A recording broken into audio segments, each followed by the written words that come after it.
jenengan ngoten lho. Oh, dadi wau sore kula dereng mriki le nembang mboten pati semangat ngoten nggih. Saniki semangat nggih. Kula padosin jenengan kok dereng minggah-minggah ngoten wis. Nggih. Tak ndang ngalih sik engko bendang.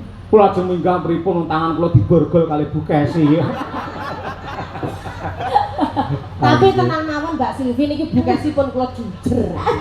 Ten panggung niki mboten ana Bu Kesi niki pun los pokoknya. Los nggih. Kalau di panggung Pak Yoyok milik umum.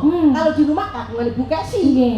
Los. Upama jenengan iki badhe roman mesra nyanyi kalau Pak Yoyok los. Kok bujer niki. Niki nek kompore niki Nggih. Sik ning omongane Mbak Lucy ra penak. Kok iso aku milik umum padake WC apa piye aku. Tegese jenengan milik penonton. Oh, nggih, leres nggih. Monggo Mbak Lucy nembang napa nderek kemawon. Lek ning jenengan ngersakne napa, Pak? Lah kula niku anu mboten nate berubah wit riyen ngantos sakniki senengan kula yen jenengan mergo kula pertama ningali teng YouTube jenengan jret niku ninggal katresnan. Wis niku tidak berubah kula pun niku mbok nganti jaga kiamat nggih ninggal katresnan niku. Niku nggih. Nggih, karakter kula nggih ngoten niku sekali tresna kalih wong wedok, ya tetep kula tresnani terus. Bu Kesi pun putra papat tetep kula cintai. Mboten mungkin kula lereni kula pegat mboten mungkin yen nambah bojo mbuh. Mboten Mbak Silvi. Nggih niki nek ngoten kula spesial nih kagem jenengan nggih, Pak. Dadi kula Nggih. modele kaya sing ditanggapne kula niki. Kaya sing disunati. Ya ya, ora apa-apa nggih. Nggih, derek Pak Yoyok mawon. Niku riyen nggih. Ninggal katresnan nggih. Nggih, betul nggih. Nggih dibawani riyen Mbak Silvi. Pun bebas nggih derek. Tangan putar kok upama niku saged nggih. Ampun. Derek-derek kok bojo loro to, Pak. Nggih.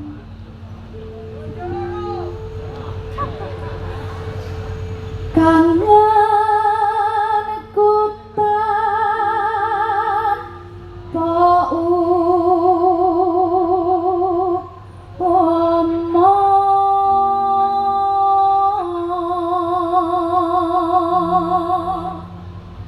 Nano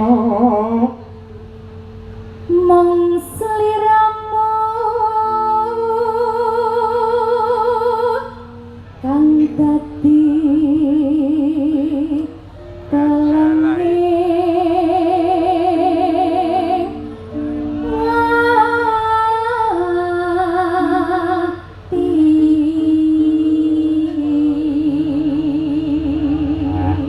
suarane alus piyayine ya cantik, lelewane milangoni wiwit saka pucuk rambut nganti jempol sikil ora enek gethek sirine babar pisan. Nganti tekan atine barang ya alus. Tenanan.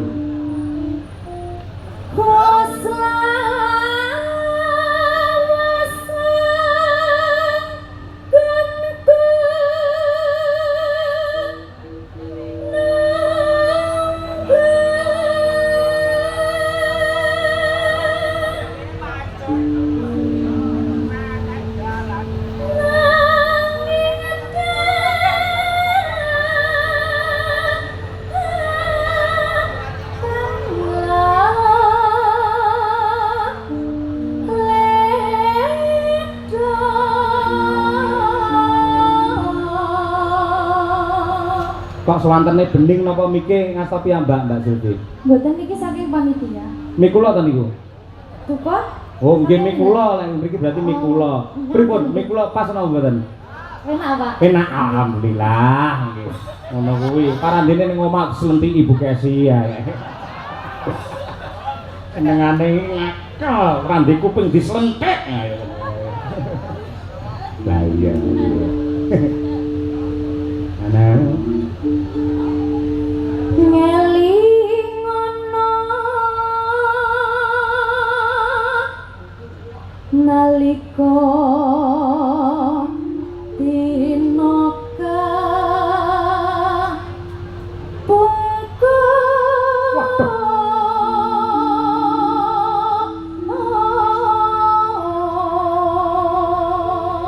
Pak, jengkoke mirip sinden bubik. Heeh. Anjing. Seliramu.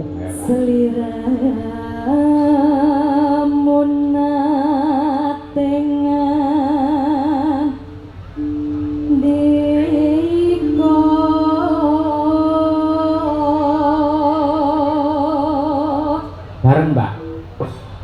tresno lahir trusing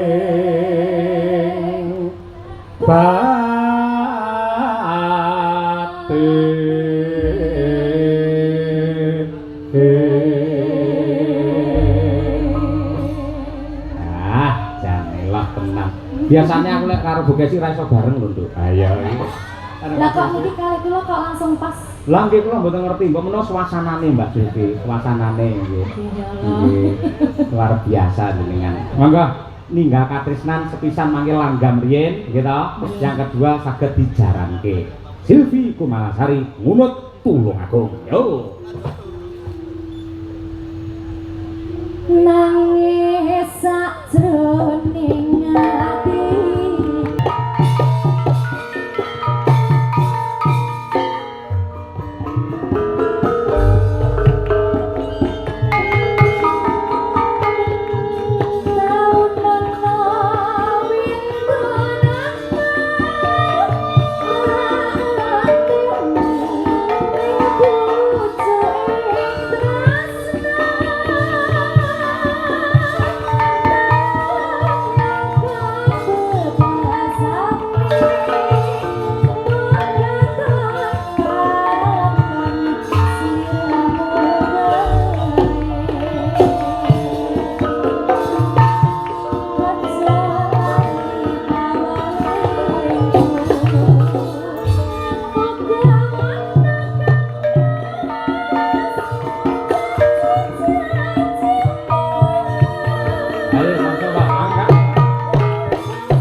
Rangga Kapitri Putra.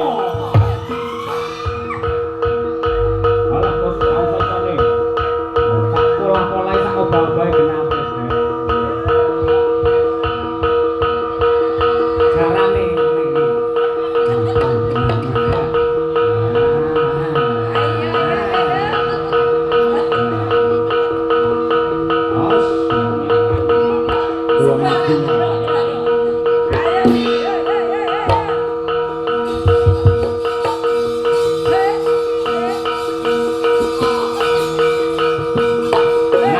Hey!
Saiki tak jak jagongan dulu ya. Nggih ngasome.